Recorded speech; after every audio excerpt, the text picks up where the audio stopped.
जंगली बूटी पंजाबी कहानी। अमृता प्रीतम। अंगूरी मेरे पड़ोसियों के पड़ोसियों के पड़ोसियों के घर उनके बड़े ही पुराने नौकर की बिल्कुल नई बीवी है। एक तो नई इस बात से कि वह अपने पति की दूसरी बीवी है, सो उसका पति दुहाजू हुआ। जू का मतलब अगर जून हो तो इसका मतलब निकला दूसरी जून में पड़ा चुका आदमी, यानी दूसरे विवाह की जून में। और अंगूरी क्योंकि अभी विवाह की पहली जून में ही है, यानी पहली विवाह की जून में, इसलिए नई हुई। और दूसरे वह इस बात से भी नई है कि उसका गौना आए अभी जितने महीने हुए हैं वे सारे महीने मिलकर भी 1 साल नहीं बनेंगे। 5-6 साल हुए। प्रभाती जब अपने मालिकों से छुट्टी लेकर अपनी पहली पत्नी की क्रिया करने के लिए गांव गया था, तो कहते हैं कि क्रिया वाले दिन इस अंगूरी के बाप ने उसका अंगोछा निचोड़ दिया था। किसी भी मर्द का यह अंगोछा भले ही पत्नी की मौत पर आंसुओं से नहीं भीगा होता, चौथे दिन या क्रिया के दिन नहाकर बदन पोंछने के बाद वह अंगोछा पानी से ही भीगा होता है। इस पर साधारण सी गांव की रस्म से किसी और लड़की का बाप उठकर जब यह अंगोछा निचोड़ देता है तो जैसे कह रहा होता है, उस मरने वाली की जगह मैं तुम्हें अपनी बेटी देता हूँ और अब तुम्हें रोने की जरूरत नहीं, मैंने तुम्हारा आंसुओं भीगा हुआ अंगोछा भी सुखा दिया है। इस तरह प्रभाती का इस अंगूरी के साथ दूसरा विवाह हो गया था। पर एक तो अंगूरी अभी आयु की बहुत छोटी थी और दूसरे अंगूरी की माँ गठिया के रोग से जुड़ी हुई थी, इसलिए भी गौने की बात 5 सालों पर जा पड़ी थी। फिर एक एक कर 5 साल भी निकल गए थे और इस साल जब प्रभाती अपने मालिकों से छुट्टी लेकर अपने गांव गौना लेने गया था तो अपने मालिकों को पहले ही कह गया था कि या तो वह बहू को भी साथ लाएगा और शहर में अपने साथ रखेगा, या फिर वह भी गांव से नहीं लौटेगा। मालिक पहले तो दलील करने लगे थे कि एक प्रभाती की जगह अपनी रसोई में से वे 2 जनों की रोटी नहीं देना चाहते थे। पर जब प्रभाती ने यह बात कही कि वह कोठरी के पीछे वाली कच्ची जगह को पोतकर अपना चूल्हा बनाएगी, अपना पकाएगी, अपना खाएगी, तो उसके मालिक यह बात मान गए थे। सो अंगूरी शहर आ गई थी। चाहे अंगूरी ने शहर आकर कुछ दिन मोहल्ले के मर्दों से तो क्या औरतों से भी घूंघट न उठाया था, पर फिर धीरे धीरे उसका घूंघट छीना हो गया था। वह पैरों में चांदी के झांझरें पहनकर छनक छनक करती मोहल्ले की रौनक बन गई थी। एक झांझर उसके पांवों में पहनी होती, एक उसकी हंसी में। चाहे वह दिन के अधिकतर हिस्सा अपनी कोठरी में ही रहती थी, पर जब भी बाहर निकलती एक रौनक उसके पांवों के साथ साथ चलती थी। यह क्या पहना है अंगूरी? यह तो मेरे पैरों की छैल चूड़ी है। और यह उंगलियों में? यह तो बिछुआ है। और यह बाहों में है? यह तो पछेला है? और माथे पर? आलीबंद कहते हैं इसे। आज तुमने कमर में कुछ नहीं पहना। तगड़ी बहुत भारी लगती है, कल को पहनूंगी।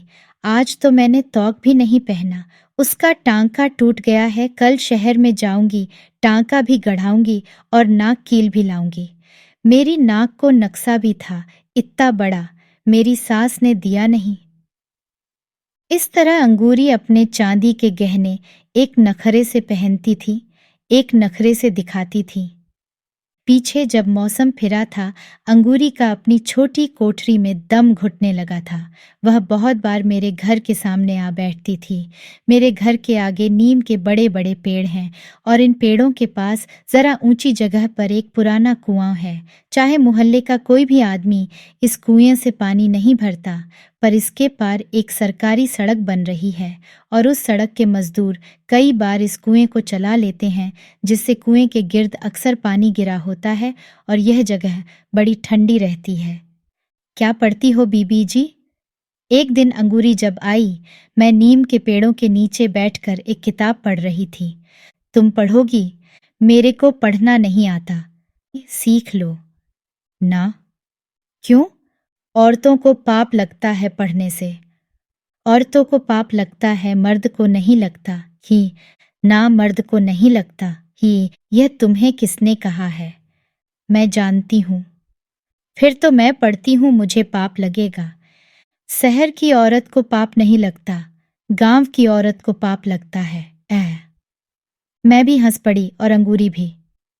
अंगूरी ने जो कुछ सीखा सुना हुआ था उसमें कोई शंका नहीं थी। इसलिए मैंने उससे कुछ न कहा। वह अगर हंसती खेलती अपनी जिंदगी के दायरे में सुखी रह सकती थी तो उसके लिए यही ठीक था। वैसे मैं अंगूरी के मुंह की ओर ध्यान लगाकर देखती रही। गहरे सांवले रंग में उसके बदन का मांस गुथा हुआ था। कहते हैं औरत आटे की लोई होती है, पर कईयों के बदन का मांस उस ढीले आटे की तरह होता है जिसकी रोटी कभी भी गोल नहीं बनती, और कईयों के बदन का मांस बिल्कुल खमीरे आटे जैसा, जिसे बेलने से फैलाया नहीं जा सकता। सिर्फ किसी किसी के बदन का मांस इतना सख्त गूंथा होता है कि रोटी तो क्या चाहे पूरियां बेल लो। मैं अंगूरी के मुंह की ओर देखती रही, अंगूरी की छाती की ओर, अंगूरी की पिंडलियों की ओर। वह इतने सख्त मैदे की तरह गुथी हुई थी कि जिससे मठरियाँ तली जा सकती थीं, और मैंने इस अंगूरी का प्रभाती भी देखा हुआ था, ठिगने कद का, ढलके हुए मुंह का, कसोरे जैसा। और फिर अंगूरी के रूप की ओर देखकर उसके खाविंद के बारे में एक अजीब तुलना सूझी कि प्रभाती असल में आटे की इस घनी गुत्थी लोई को पकाकर खाने का हकदार नहीं, वह इस लोई को ढककर रखने वाला कटवत है। इस तुलना से मुझे खुद ही हंसी आ गई, पर मैंने अंगूरी को इस तुलना का आभास नहीं होने देना चाहती थी, इसलिए उससे मैं उसके गांव की छोटी छोटी बातें करने लगी। माँ बाप की, बहन भाइयों की और खेतों खलिहानों की बातें करते हुए मैंने उससे पूछा, अंगूरी, तुम्हारे गांव में शादी कैसे होती है? लड़की छोटी सी होती है, 5-7 साल की, जब वह किसी के पांव पूज लेती है। कुम, कैसे पूजती है पांव? लड़की का बाप जाता है, फूलों की एक थाली ले जाता है, साथ में रुपए, और लड़के के आगे रख देता है। ये तो एक तरह से बाप ने पांव पूज लिए, लड़की ने कैसे पूजे? लड़की की तरफ से तो पूजे, पर लड़की ने तो उसे देखा भी नहीं। और लड़कियां नहीं देखती, लड़कियां अपने होने वाला खाविंद को नहीं देखती। ना, कोई भी लड़की नहीं देखती। ना। पहले तो अंगूरी ने ना कर दी, पर फिर कुछ सोच सोच कर कहने लगी, जो लड़कियां प्रेम करती हैं वे देखती हैं। तुम्हारे गांव में लड़कियां प्रेम करती हैं? या कोई कोई जो प्रेम करती हैं उनको पाप नहीं लगता? मुझे असल में अंगूरी की वह बात स्मरण हो आई थी कि औरत को पढ़ने से पाप लगता है, इसलिए मैंने सोचा कि उस हिसाब से प्रेम करने से भी पाप लगता होगा। पाप लगता है, बड़ा पाप लगता है। अंगूरी ने जल्दी से कहा, अगर पाप लगता है तो फिर वे क्यों प्रेम करती हैं? जे तो बात यह होती है कि कोई आदमी जब किसी की छोकरी को कुछ खिला देता है तो वह उससे प्रेम करने लग जाती है। कोई क्या खिला देता है उसको? एक जंगली बूटी होती है, बस वही पान में डालकर या मिठाई में डालकर खिला देता है। छोकरी उससे प्रेम करने लग जाती है, फिर उसे वही अच्छा लगता है, दुनिया का और कुछ भी अच्छा नहीं लगता। सच? मैं जानती हूँ, मैंने अपनी आंखों से देखा है। किसे देखा था? मेरी एक सखी थी, इतनी बड़ी थी मेरे से। फिर फिर क्या, वह तो पागल हो गई उसके पीछे, शहर चली गई उसके साथ। यह तुम्हें कैसे मालूम है कि तेरी सखी को उसने बूटी खिलाई थी? बर्फी में डालकर खिलाई थी, और नहीं तो क्या, वह ऐसे ही अपने माँ बाप को छोड़कर चली जाती। वो उसको बहुत चीज़ें लाकर देता था, शहर से धोती लाता था, चूड़ियाँ भी लाता था शीशे की, और मोतियों की माला भी। ये तो चीज़ें हुई ना, पर यह तुम्हें कैसे मालूम हुआ कि उसने जंगली बूटी खिलाई थी? नहीं खिलाई थी तो फिर वह उसको प्रेम क्यों करने लग गई? प्रेम तो यूं भी हो जाता है, हिता। नहीं, ऐसे नहीं होता। जिससे माँ बाप बुरा मान जाए, भला उससे प्रेम कैसे हो सकता है? तूने वह जंगली बूटी देखी है? मैंने नहीं देखी, वो तो बड़ी दूर से लाते हैं, फिर छिपाकर मिठाई में डाल देते हैं या पान में डाल देते हैं। मेरी माँ ने तो पहले ही बता दिया था कि किसी के हाथ से मिठाई नहीं खाना। तूने बहुत अच्छा किया कि किसी के हाथ से मिठाई नहीं खाई, पर तेरी उस सखी ने कैसे खा ली? ओ, अपना किया पाएगी। कहने को तो अंगूरी ने कह दिया, पर फिर शायद उसे सहेली का स्नेह याद आ गया या तरस आ गया। दुखे मन से कहने लगी, बावरी हो गई थी बेचारी, बालों में कंघी भी नहीं लगाती थी, रात को उठ उठ कर गाती थी। क्या गाती थी? पता नहीं क्या गाती थी, जो कोई जड़ी बूटी खा लेती है, बहुत गाती है, रोती भी बहुत है। बात गाने से रोने पर आ पहुंची थी, इसलिए मैंने अंगूरी से और कुछ न पूछा। और अब थोड़े ही दिनों की बात है।